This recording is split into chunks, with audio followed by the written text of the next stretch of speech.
જેસલ કરી લે વિચાર સપના જેવો છે સંસાર. સંસાર કો સ્વપ્નવત જાનો. સામાન્ય રીતે આપણે જાગીએ અને આપણી આંખ ખુલે ત્યારે સમજાય કે ઓલું સપનું હતું, અને આ સંસાર એક એવું સપનું છે કે છેલ્લે મરીએ અને કાયમ માટે થઈને આંખ મીચાય તોય ઘણીવાર અકલ નથી આવતી કે આ જે જોયું હતું એ સપનું હતું. એટલે મરતા મરતા એ છોકરાઓને કહેતો જાય, પાણી મૂકો મારા પેટના હોય. એવું એવું બોલે. આપણે તો આમ એ ભાષા, પણ જો મારા છોકરા હોય તમે તો છગનાના ઘરનું પાણી નહીં પીતા, એને ઘેર કોઈથી જાતા નહીં, વેર પણ વારસામાં દેતા જાય. છેલ્લે આંખ મીચાય તોય એને ખબર નથી પડતી કે આ બધું સપનું હતું. તસ્માત જાગૃહી જાગૃહી, માટે જાગો જાગો જાગો. સદગુરુ જગાડે છે. જ્ઞાનોપદેશ કરી અને જ્ઞાનના અજવાળા થાય ત્યારે જ હકીકતમાં બધી જ ભ્રાંતિઓ મટે. અજવાળું અજવાળું હવે અજવાળું રે, એ ગુરુવાજે તમ આવે મારે અંજવાળું રે, મારે અંજવાળું. અંજવાળું અંજવાળું હવે અંજવાળું રે, ગુરુ આજે તમ આવે મારે અંજવાળું રે, મારે અંજવાળું.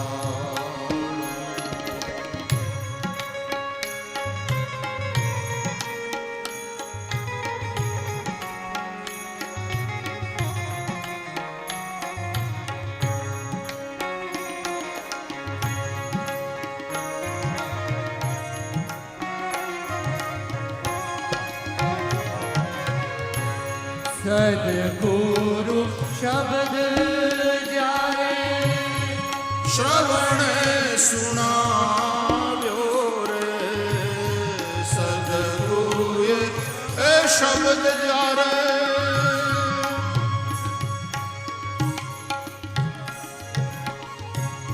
શ્રવણે સુણાવ્યો ને,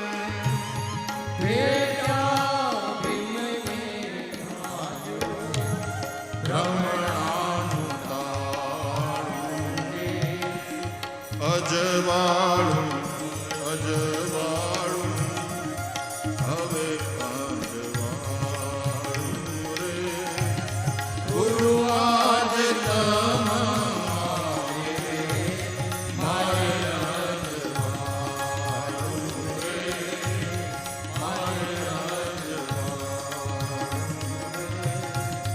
મારે અજ્ઞાનના અંધારાને દૂર કરે ને જ્ઞાનનો પ્રકાશ કરે. અજવાળા અજવાળા થાય જેને લીધે એનું નામ સદગુરુ. ગુરુ શબ્દનો અર્થ જ એ છે, ગુકારોસ્ત્વંધકારોસ્તિ રુકારસ્તન નિરોધક. ગુ એટલે અંધકાર અને રૂ એટલે પ્રકાશ. શિષ્યના જીવનમાંથી અજ્ઞાનના અંધારાને પોતાના જ્ઞાન પ્રકાશ દ્વારા જે દૂર કરી દે એનું નામ ગુરુ.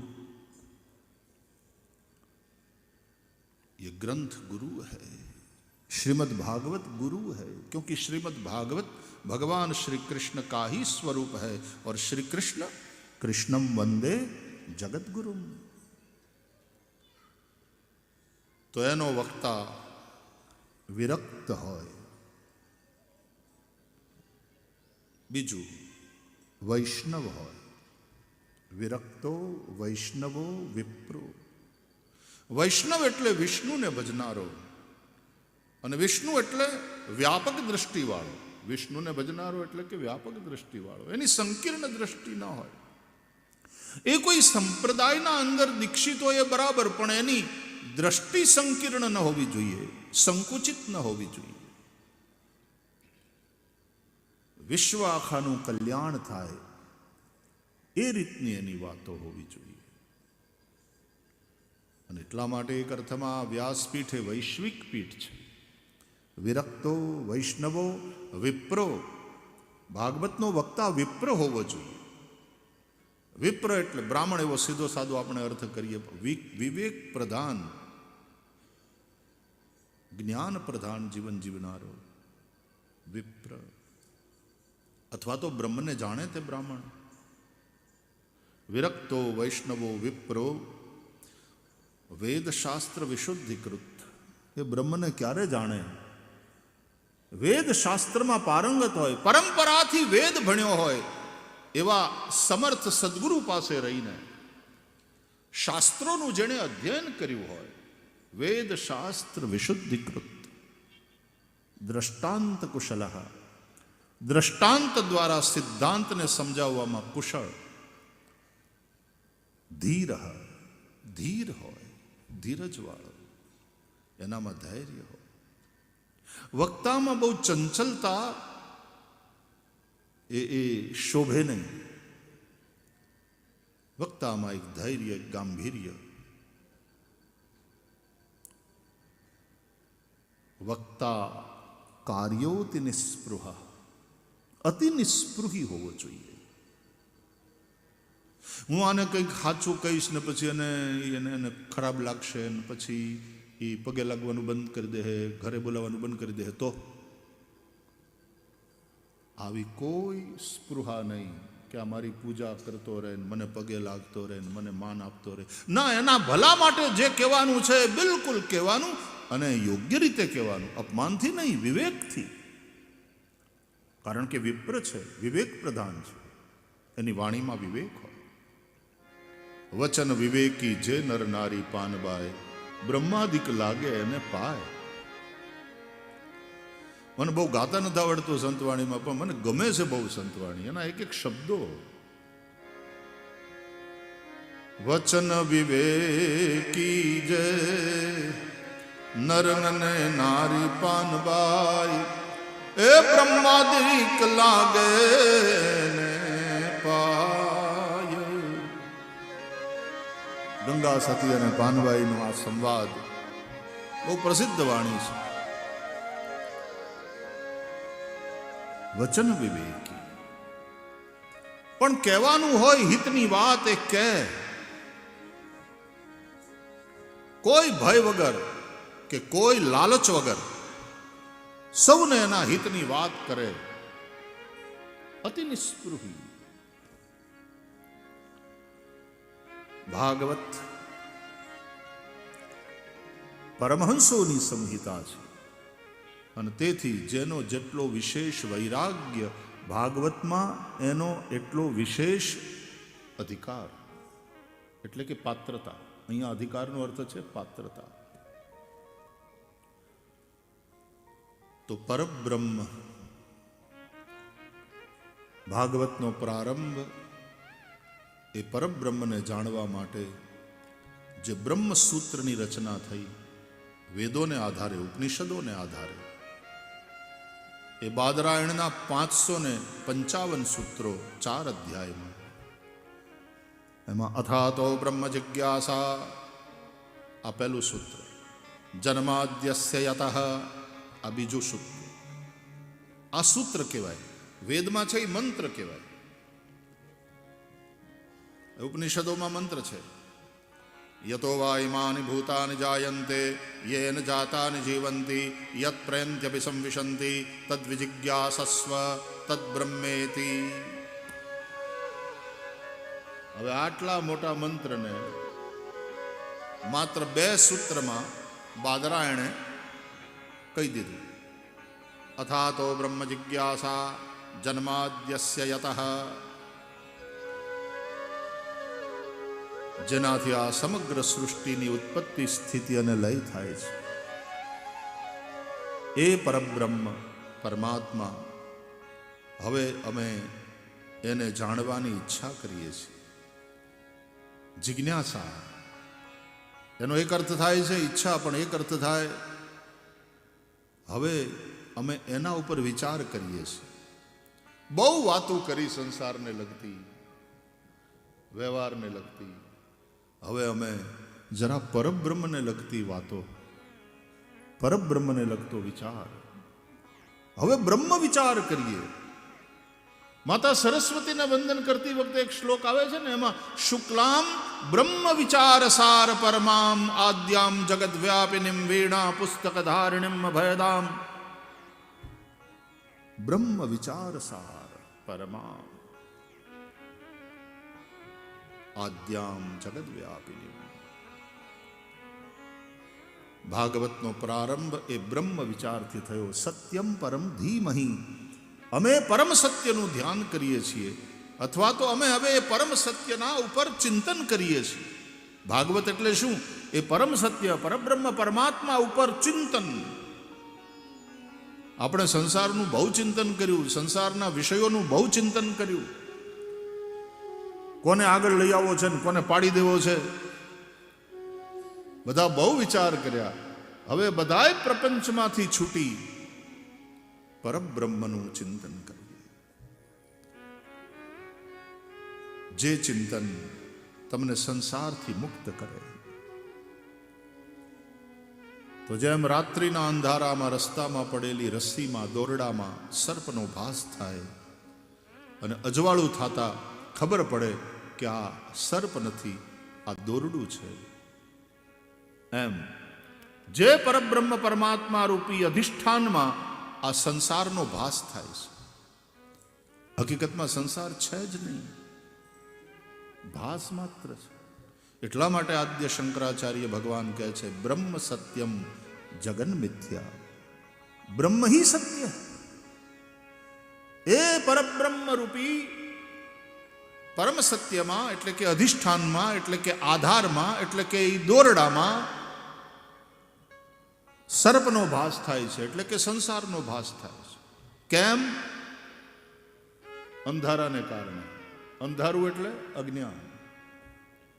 અજ્ઞાનને કારણે ભાસ થાય છે સંસારનો, અને એ સંસાર સાચો લાગે છે. એ સર્પ ખોટો છે, પણ જ્યાં સુધી આપણને સર્પનો ભાસ થાય ત્યાં સુધી આપણા છાતીના ધબકારા વધી જાય, મનમાં ભય વ્યાપે, એ બધું હાવ સાચું. એમ સંસાર પ્રભાવિત કરે છે. સંસાર ભાસ માત્ર છે. પરબ્રહ્મ હી સત્ય હૈ. તો સદગુરુ શું કરે છે? એ આવીને આમ ટોર્ચનું અજવાળું ફેંકે ને, કે હું કામ ગભરાય છે? તો કે અહીં સાપ છે. અજવાળું કરીને દેખાડે. હું ખોટો ખોટો ચીહું નાખે. આ દોરડું છે, સાપ ક્યાં છે? ભ્રાંતિ ગઈ. જોયું આપણી નજરે કે આ દોરડું છે, સાપ નથી. ભ્રાંતિ ગઈ એટલે ભય ગયો, ભય ગયો એટલે શાંતિ થઈ.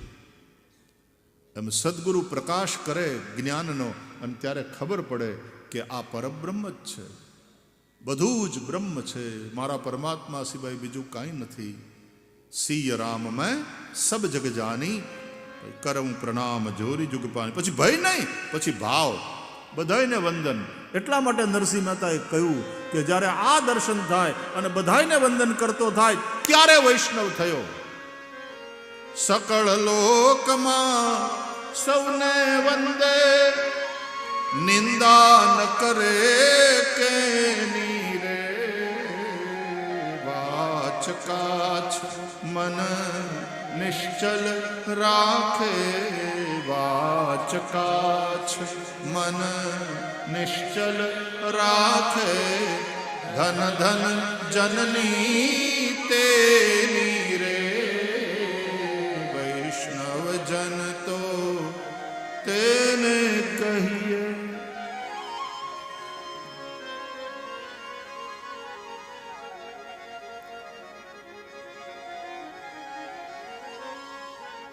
ब्रह्म ही है, सिवाय पर ब्रह्म के और कुछ भी नहीं. तुलसीदास जी कहे छे निज प्रभुमय देखहि जगत, निज प्रभुमय देखहि जगत केहिसन करई विरोध. जे आ जगत ने निज प्रभुमय जोतो होय, ए कोनाथी विरोध करे, ए कोनाथी वैर करे, ए तो सबने वंदन करे. આ જે તત્વજ્ઞાન છે ને ભારતનું, એ આખા વિશ્વની અંદર વ્યાપે, એનું અજવાળું થાય તો ક્યાંય આતંકવાદ રહે નહીં. આતંકવાદને શસ્ત્રોથી દબાવી શકાય, સમાપ્ત ન કરી શકાય. આતંકવાદનો કોઈ ઉપાય હોય તો એ છે આધ્યાત્મવાદ. અને બીજા બધા લોકો જે મઝહબને નામે બીજા બધાને નામે બહેકાવે છે, ત્યાં પછી આતંકવાદ પ્રદેશને નામે, રાષ્ટ્રને વાદે નામે, મઝહબને નામે આતંકવાદ પોષાય. પણ ભારતીય તત્વજ્ઞાન, આ જે અધ્યાત્મવાદ છે, એ ખરા અર્થમાં આતંકવાદને નિર્મૂલ કરવા માટેનું આ સૌથી મોટું સાધન. પણ એ તો શાંતિના વાતાવરણમાં હોય ને, બાકી તો આતંકવાદ આવ્યા હોય ને આતંકી આવ્યા હોય ને બધું ધમધમાટી બોલતી હોય તો એમાં કથા થાય. આપણે આપણા પાડોશીની હારે નથી એ કે નહીં, પહેલાં આતંકવાદ બંધ કરો, પછી વાર્તાલાપ થાય, પછી ટેબલ ઉપર આવો તો પછી કંઈક ચર્ચા થાય. પહેલાં આતંકવાદ બંધ કરો, પછી સમજાવાય માણસને. હામાં ધબધબાટી બોલતી હોય ત્યારે ત્યાં ગીતાનો ઉપદેશ, ધબધબાટી બોલવાની ચાલુ થઈ ને પહેલાં ગીતાનો ઉપદેશ આપ્યો. પછી ભગવાને લડવા માટે થઈને અર્જુનને કહ્યું. પણ અધ્યાત્મની બેઠક ઉપર બેસીને અર્જુન લડ્યા છે. આ જેહાદ છે ને, એ શબ્દ તો આમ સમજવા જેવો છે.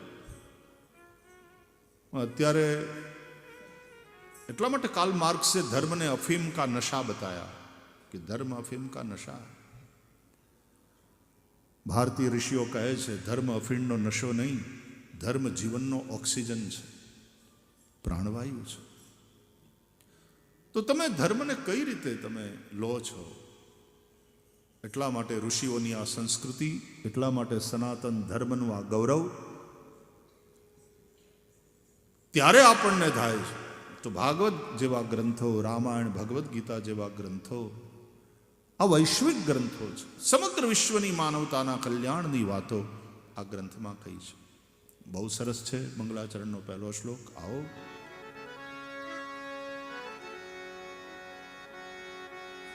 લગ્નમાં તે મંગલાષ્ટક ભણાય ને, માલકંસમાં સામાન્ય રીતે ગોરબાપા ગાય. કન્યા પધરાવવામાં આવે એ પહેલા ગોર દાદા મંગલાષ્ટક ગાય. એવા શ્લોકો બોલે, વાતાવરણ પવિત્ર પવિત્ર થઈ જાય. તો કંઈક એ રાગમાં જન્માદ્યસ્ય યતોન્વયાદિતરતઃ ચાર્થેષ્વભિઘ્નસ્વરાટ તેને બ્રહ્મ હૃદયાદિ કવયે મુહ્યન્તિ યત સૂરયઃ તેજો વારિ મૃદામ યથા વિનિમયો યત્ર ત્રિસર્ગો વૃષા ધામ્ના સ્વેન સદા નિરસ્તકુહકમ સત્યમ પરમ ધીમહિ સત્યમ પરમ ધીમહિ સત્યમ પરમ ધીમહિ.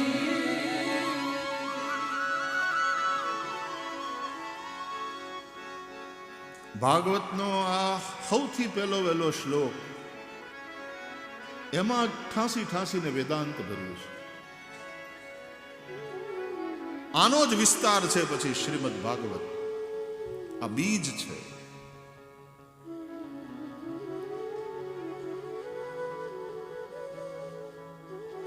એવા જ્ઞાની પુરુષો આ એક જ શ્લોક ઉપર હાથ દી કથા કરે. તો જન્માદ્યસ્ય યતઃ, આ સૂત્ર વાક્યથી ભાગવતનો પ્રારંભ થયો છે. આ સૂત્રમાં ચાર શબ્દ છે: જન્મ, આદિ, અસ્ય, યતઃ. જન્મ આદિ એટલે કે જન્મ વગેરે, મતલબ ઉત્પત્તિ, સ્થિતિ, લય. જન્માદિ કોના? તો કે અસ્ય, આના. આના એટલે આ જગતના. જગતઃ જન્માદિ, અસ્ય જગતઃ જન્મ આદિ. આ જગતના ઉત્પત્તિ, સ્થિતિ અને લય. યતઃ જેના થકી થાય છે. એ કોણ? એ પરબ્રહ્મ પરમાત્મા. એ પારમાર્થિક સત્યનો વિચાર કરવાનો છે આપણે. ભાગવત અદ્ભુત ગ્રંથ છે. ભાગવત એટલે ખાલી નરસિંહ ભગવાન થાંભલો ફાડીને નીકળે ને હિરણ્યકશિપુને મારી નાખે ને પ્રહલાદની રક્ષા કરે ને, ભાગવત એટલે કૃષ્ણ માખણ ચોરે ને ચીરહરણ કરે ને રાસલીલા કરે, એટલું જ નહીં. એ તો ભાગવતમાં છે જ, પણ ભાગવતનું જે મૂળ હાર્દ, આ લાડવા તમને ભાવે છે, બહુ સરસ છે, પણ એ લાડવા એમાંથી બન્યા. એ ઘી ક્યું? કયું ઘી? આ વેદાંતના ઘીમાંથી બનેલા લાડવા છે ભાગવતની કથા. એટલે એમાં કર્મનો આટો છે અને એમાં ભક્તિનો ગોળ છે. તો વેદાંત એ ઘી છે. આ લાડવા બહુ પૌષ્ટિક છે, બહુ સ્વાદિષ્ટ છે, ભાવે એવા પણ ખરા, અને તમારા આધ્યાત્મિક પિંડનું પોષણ થાય, એને યોગ્ય રીતે પોષણ મળે, એને ન્યુટ્રિશન્સ મળી રહે, એવા આ લાડવા છે. ભગવાનના નામને નથી લાડવાની ઉપમા આપીને કહેતા, રામ નામ લાડવા રે ઘૃત સાકરથી મીઠડા. ભાગવત બહુ લડ્ડુ હૈ. ગામડામાં એમ કહેવાય કે બ્રાહ્મણોને લાડવા વાલા. બ્રાહ્મણને ભોજન કરાવવાનું તો લાડવા કરવાના. બ્રાહ્મણા મોદક પ્રિયા. બ્રાહ્મણા એને મોદક બહુ પ્રિય, લાડવા પ્રિય. ગણપતિ છે ને, ગણપતિ બાપા એ જ્ઞાનનું પ્રતીક છે, અને ગણપતિને પણ લાડવા વાલા, મોદક. મોદક પ્રિય છે ગણપતિ. તો જ્ઞાનને આ ભાગવત જેવા લાડવા વાલા, આમાં વેદાંતનું ઘી ભરેલું છે. સ્વાદિષ્ટ પણ છે, પૌષ્ટિક પણ છે લાડુ.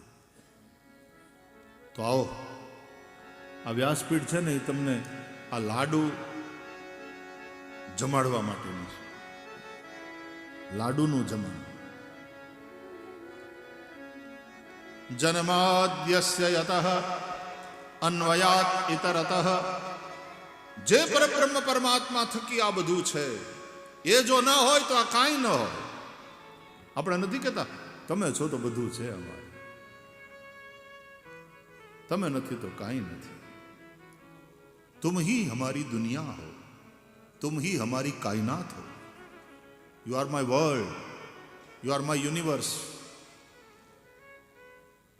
પરબ્રહ્મ પરમાત્મા થકી આ બધું છે. એ ભગવાન છે તો આ બધો છે સંસાર, આ જગત, અનંત અનંત બ્રહ્માંડ. પણ એ પરમાત્માના હોવા માટે આ જગતનું હોવું જરૂરી નથી.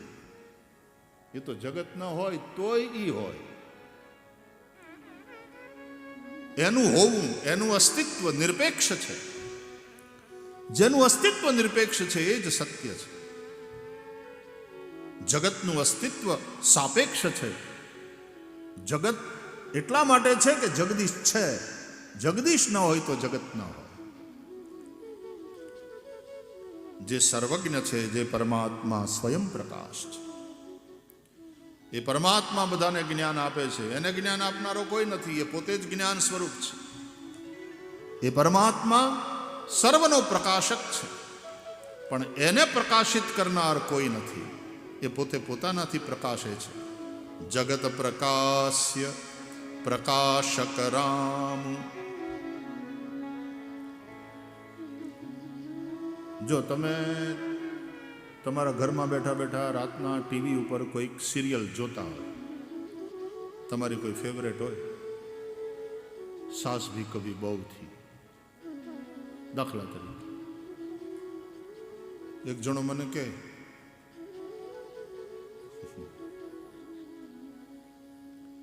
छाछ भी कभी दही थी, सास भी कभी बहू थी कि छाछ भी कभी दही थी। तो सीरियल તમે જોતા હોય અને અચાનક લાઈટ જાય એટલે ટીવી ગયું, પંખા બંધ, ઘોર અંધારું,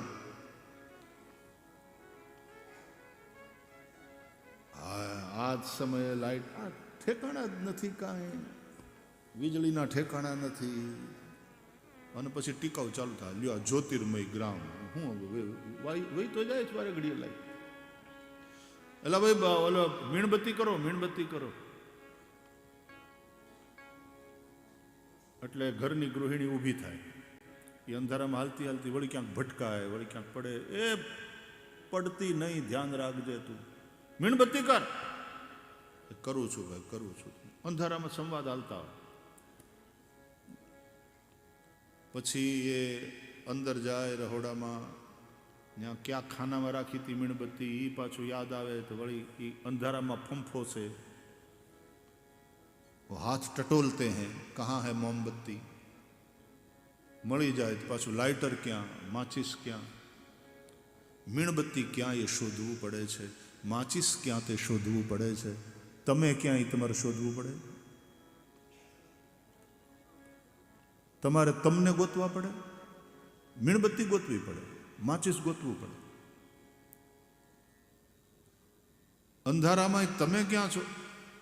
એકવાર સૌજીભાઈ એરોપ્લેન જતું હતું ને, તો એક જણો આઇલ સીટ ઉપર બેઠેલો,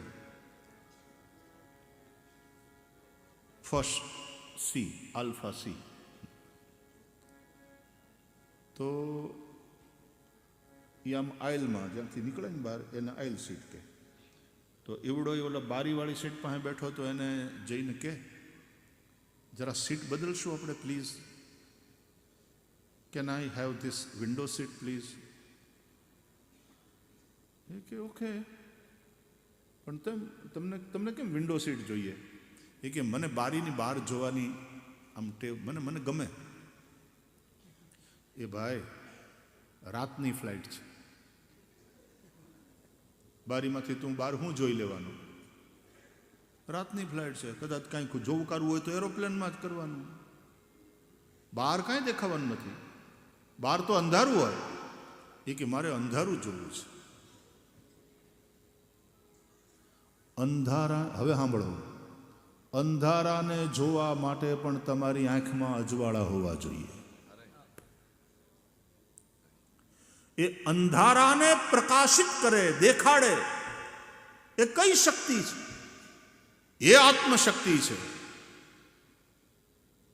એ આત્મશક્તિ ના હોય, આત્મા ના હોય, એ પ્રાણ ના હોય અંદર, તો અંધારું દેખાય? પ્રકાશનું પણ ભાન કરાવનાર, જ્ઞાન કરાવનાર એ આત્મશક્તિ છે, એ ચૈતન્ય. અંધારું છે આ, એ અંધારાને દેખાડનાર એ આત્મશક્તિ છે, એ પ્રાણ શક્તિ છે. તો અંધારાને પણ પ્રકાશિત કરનાર એટલે કે અંધારાને દેખાડનાર એટલે કે અંધારાનું જ્ઞાન કરાવનાર એ કોણ? એ સૌનો સાક્ષી, જગ પે ખન તુમ દેખ નિહારે. એ સ્વયં પ્રકાશિત છે. અંધારાને પણ પ્રકાશિત કરે છે આત્મા, પણ આત્માને પ્રકાશિત બીજું કંઈ નથી કરતું. આત્મા પોતે પોતાનાથી પ્રકાશિત છે, જે સર્વજ્ઞ છે, જે સ્વયં પ્રકાશ છે. આ સાંભળવું પડશે, કારણ કે આ જ અસલી ભાગવત છે.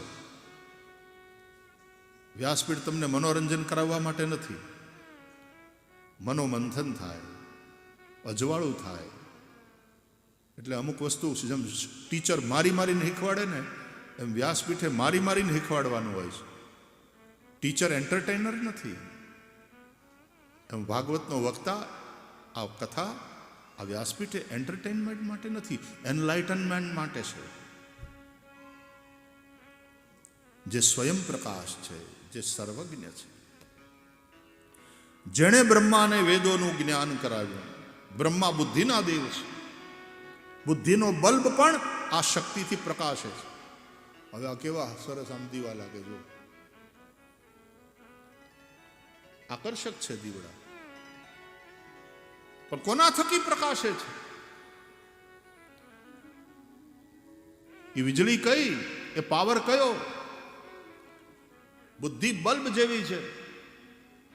એને પ્રકાશિત કરનાર જે તાકાત છે, જે શક્તિ છે. ગમે એવા મોટા પંડિત હોય, જ્ઞાની હોય, મોટા સાયન્ટિસ્ટ હોય, ગુજરી જાય પછી એને પૂછો તો કંઈક પ્રશ્ન જવાબ મળે? કેમ? લાઈટ ગઈ. આ બુદ્ધિનો દીવો બુજાઈ ગયો. હાઈલી ઇન્ટેલેક્ચ્યુઅલ હોય નહીં તો, પણ પેલો આત્મા, પેલી ચેતના ગઈ એટલે દબાઈ નમા અંધારું. જેણે બ્રહ્માને વેદોનું જ્ઞાન કરાવ્યું, જે બ્રહ્મા બુદ્ધિના દેવ છે, જે પરમાત્માની માયા શક્તિ થકી આ ઉત્પત્તિ સ્થિતિને લય મિથ્યા હોવા છતાં સત્ય પ્રતીત થાય છે. માયા એટલે હાચાને ખોટું દેખાડે ને ખોટાને હાચું દેખાડે. માયા જે છે એને છુપાવે, નથી એ દેખાડે, એ માયા. સંસાર નથી એ દેખાડે, ભગવાન જ છે એને છુપાડે. है को छुपावे और जो नहीं है उसको दिखावे, माया.